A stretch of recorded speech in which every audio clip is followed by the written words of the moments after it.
Pemirsa, setelah leluasa dari tahanan berkat penangguhan penahanan yang memicu polemik, Roy Suryo kembali menempuh langkah hukum dengan mengajukan pra-peradilan.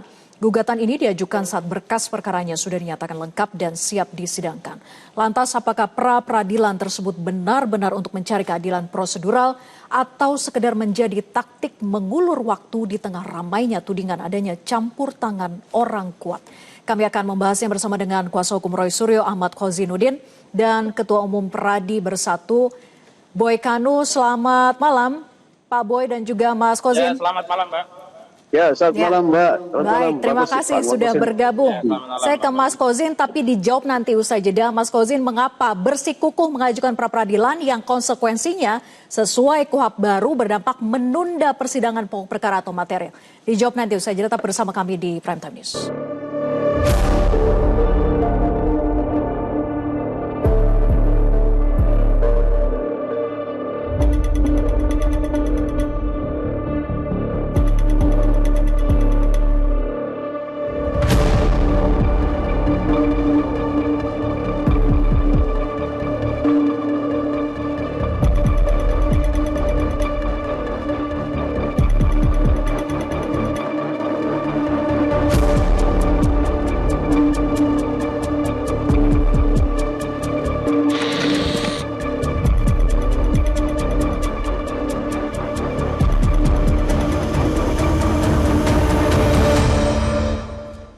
Kembali di Prime Time News, Mas Khozin, jadi mengapa Roy Suryo itu bersikukuh mengajukan pra-peradilan yang konsekuensinya sesuai KUHP baru berdampak menunda persidangan pokok perkara? Mas Khozin, apakah masih terhubung dengan kami? Baik, kita perbaiki jaringan komunikasinya. Saya ke Pak Boy dulu. Pak Boy, apakah Pak Jokowi sudah tidak sabar hadir di persidangan material atau pokok perkara ijazahnya? Namun akhirnya tertunda nih karena ada pra-peradilan. Ya, inilah Mbak, ini kan pekerjaan para pengacara. Saya kira putusan dari Dr. Tifa lebih tepat karena beliau mengatakan bahwa tidak relevan lagi dan memang tidak relevan lagi untuk mengajukan pra-peradilan. Apalagi kan jadwal sidangnya sebentar lagi kan turun. Jadi itu cuma kerjaan para pengacara yang ulur-ulur waktu aja, begitu. Sudah tidak relevan lagi sebetulnya. Cuma itulah beda kan, beda penasihat hukum, beda pendapatnya, beda perasaan antara Dr. Tifa sama Mas Roy, barangkali begitu. Sehingga kalau Dr. Tifa cabut pra-peradilannya, sementara Mas Roy lanjut. Nah itu saya kira itu nggak ada masalah, silakan aja, itu keputusan bersama dari tim hukumnya, kita hormati. Yang pasti bahwa Pak Jokowi itu selalu siap, sudah nggak tahan beliau untuk membuktikan secara hukum bahwa ijazah beliau itu benar, asli. Jadi beliau tidak sabaran lagi. Jadi dengan adanya penundaan ini kan ya rasa-rasanya kurang elok sebetulnya, tapi nggak apa-apa, kita ikuti aja, Mbak. Kita tetap ikuti kok. Ya. Oke, saya ke Mas Khozin. Mas Khozin, jadi kalau kata Pak Boy ini sekedar mengulur waktu saja, karena kan memang dampaknya dengan adanya pengajuan pra-peradilan, maka persidangan pokok perkara jadi tertunda nih.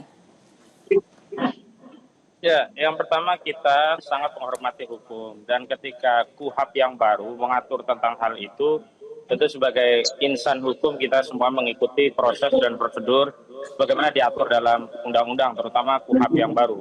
Yang kedua, ini kan ada dua hal yang memang sama-sama penting untuk disikapi. Pertama, soal asas dan prosedur dalam penerapan hukum, yakni upaya paksa berupa tindakan penangkapan dan penggeledahan yang dilakukan oleh Polda Metro Jaya. Yang kedua adalah pelimpahan perkara oleh Kejaksaan Negeri Jakarta Selatan yang hari ini sudah diberi nomor perkara di Pengadilan Negeri Jakarta Timur untuk klien kami 300-PITSUS-2026-PN-JKT TIM. Sementara untuk punya Dr. Tifa, memang Bu Tifa itu 301, beda satu nomor saja. Nah yang kedua berkaitan dengan pra-peradilan itu adalah dua hal yang memang kami keluhkan, yakni berkaitan dengan upaya paksa, penangkapan dan penggeledahan, dan dua-duanya memang diberikan jalur untuk diambil upaya hukum.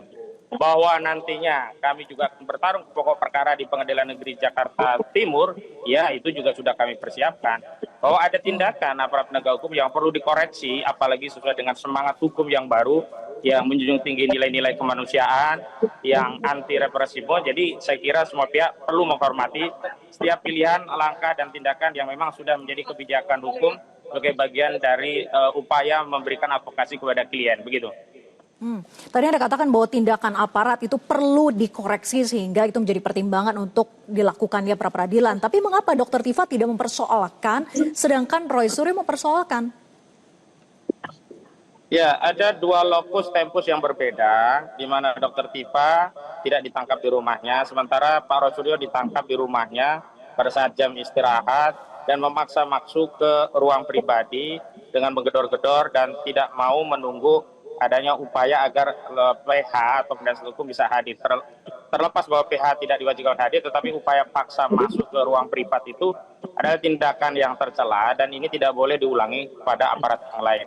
Saya kira kalau tujuannya adalah koreksi, tentu salah satu saja sudah bisa mewakili untuk koreksi secara umum dari tindakan-tindakan aparat penegak hukum, khususnya dalam tahapan P21 atau tahap 2 pelimpahan ke kejaksaan. Itu tidak diperlukan upaya penangkapan, apalagi klien kami sudah kooperatif, menjalani wajib lapor dan siap untuk dihadirkan dengan panggilan.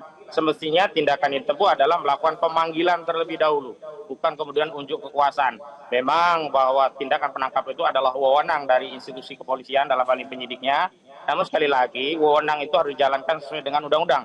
Tidak boleh ada wewenang dijalankan secara sewenang-wenang. Ini kan tadi dikatakan Pak Boy juga bahwa Pak Jokowi sudah tidak sabar untuk cepat di pengadilan gitu ya. Bukankah kubu Anda selalu mengatakan tidak sabar juga untuk membuktikan di pengadilan? Mengapa ini tidak fokuskan saja pada persidangan pokok perkaranya? Justru itulah tindakan aparat kepolisian yang menggunakan kewenangan secara wewenang, secara sewenang-wenang, yakni melakukan penangkapan tanpa prosedur yang jelas, bahkan melanggar privasi keluarga Pak Roy Suryo. Ini yang harus dikoreksi. Memang ini akan berdampak pada proses yang ada di Jakarta Timur menjadi agak lama begitu. Tapi sekali lagi yang kami tuju, yang kami perjuangkan adalah keadilan. Terutama keadilan bagi Pak Roy Suryo dan keluarganya yang hari ini wibawanya telah dirampas dengan secara serampangan oleh penyidik Polda dengan melakukan penangkapan tanpa memperhatikan ada keluarga yang punya privasi, ada hak pribadi dari seorang meskipun dengan status tersangka yang harus dihormati. Dan akhirnya ini juga diterima oleh pengadilan dan bagian dari koreksi. Bahwa ada yang setuju dan sependapat dengan koreksi yang kami lakukan, alhamdulillah. Tetapi jika ada yang berbeda pendapat, biasa saja. Dalam isu penegakan hukum selalu saja ada pendapat yang berbeda. Tentu hal-hal yang seperti itu adalah hal yang wajar saja, begitu. Tanggapan Anda Pak Boy bahwa upaya pra-peradilan ini untuk tadi dikatakan bahwa untuk mengoreksi tindakan dari aparat pada saat upaya penggeledahan maupun juga penangkapan. Ya, menurut saya sah saja mereka melakukan pra-peradilan. Tapi menurut saya terlalu lebay. Mas Roy terlalu lebay. Beda perasaan di sini kelihatannya. Perasaannya Mas Roy sama perasaan Dr. Tifa berbeda.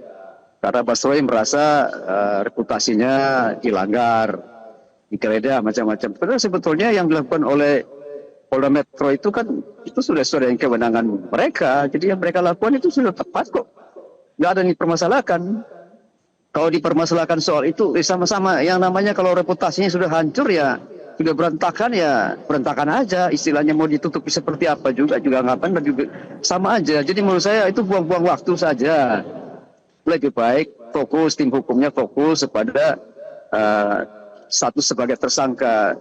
Sebetulnya kalau menurut saya dari dulu sebetulnya mereka prapitnya itu prapit tersangkanya, bukan pra-peradilan penangkapan dan penahanan yang nggak ada gunanya.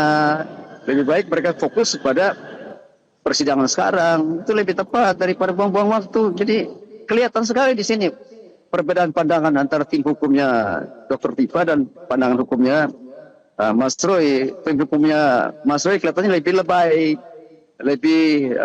lebih sensitif begitu ya dibandingkan Dr. Tifa. Dr. Tifa saya kira itu tim hukumnya sangat wise itu untuk mencabut Baik, Pak Boy. prapitnya. Jadi supaya nggak usah buang-buang waktu lagi lah Mbak gitu.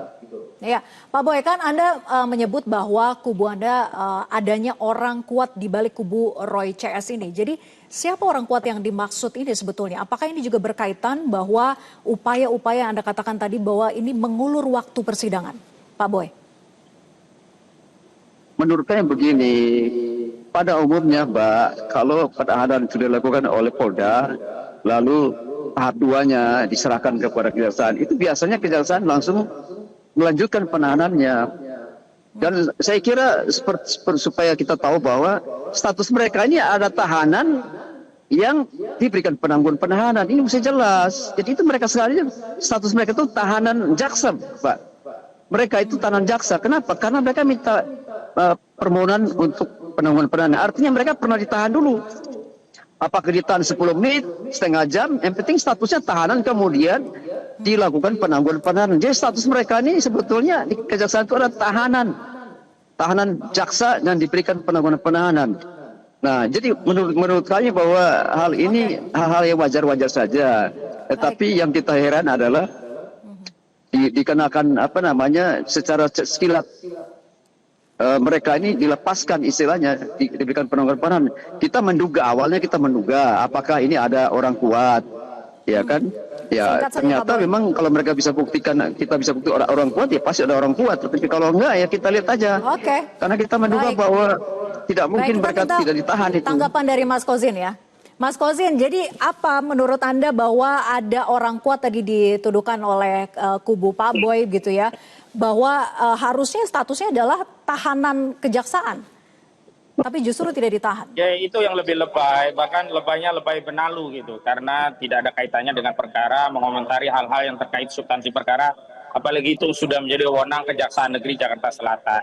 Jadi tidak boleh juga kejaksaan dipeta kompli oleh polisi.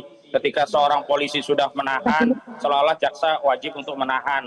Karena ada praktik yang demikian. Nah, praktik-praktik yang keliru, praktik-praktik yang represif ini harus diperbaiki. Dan institusi kejaksaan mulai memperbaiki diri, berbenah, bahwa setiap perkara yang sudah ditahan oleh Polda atau polisi, tidak selalu harus mereka ikuti dengan upaya penahanan, dan mereka menggunakan kewenangannya untuk memberikan penangguhan, karena mendengar ada masyarakat yang melihat penahanan itu adalah satu yang melukai keadilan di tengah masyarakat, di tengah belum dibuktikannya ijazah saudara Joko Widodo itu asli. Jadi itu yang pertama. Yang kedua, saya kira ini bukan arena untuk menghindari persidangan, karena walaupun tidak ditahan tetap saja nanti akan bersidang. Saya kira ada presiden yang baik yang bisa kita jadikan contoh antara Luhut Binsar Panjaitan melawan Haris Azhar dan Fautea Maulidianti, di mana keduanya ada delik fitnah tapi tidak pernah ditahan. Yang saya atau kami khawatirkan adalah ternyata di Pengadilan Negeri Jakarta Timur terdaftarnya perkara ini di Pitsus, bukan Pidum. Harusnya kalau 311 dan 310 KUHP yang sekarang menjadi 433, 434 KUHP yang baru, Undang-Undang Nomor 1 tahun 2023, semestinya terdaftarnya terregistrasi dengan PID B atau pidana biasa. Tapi kita tahu karena ini ada atensi dari Joko Widodo, maka perkara fitnahnya menjadi seolah-olah dikesampingkan. Yang lebih utamanya adalah perkara ITE menggunakan pasal 32 dan 35 ini. Baik, yang juga masyarakat, ayo kita bareng-bareng koreksi, kita kontrol jalannya persidangan. Jangan sampai apa yang sudah terjadi kekeliruan di tingkat penyidikan oleh Polda yang sebagian sudah dikoreksi oleh kejaksaan, lalu direpetisi oleh pengadilan dengan memaksakan unsur-unsur pidana dalam undang-undang ITE yang tidak relevan dengan perkara, kemudian dijadikan sarana untuk melakukan kriminalisasi. Begitu. Singkat saja soal tuduhan adanya orang kuat itu menurut Anda tidak beralasan? Singkat. Tidak ada alasannya, karena yang ada adalah jaminan penangguhan dari orang-orang yang ikhlas, tulus membersamai perjuangan Roy Suryo. Oke, baik. Terima kasih Mas Kozin dan juga Pak Boy sudah bergabung bersama kami. Selamat malam. Jelajahi cara baru mendapatkan informasi. Download Metro TV Extend sekarang.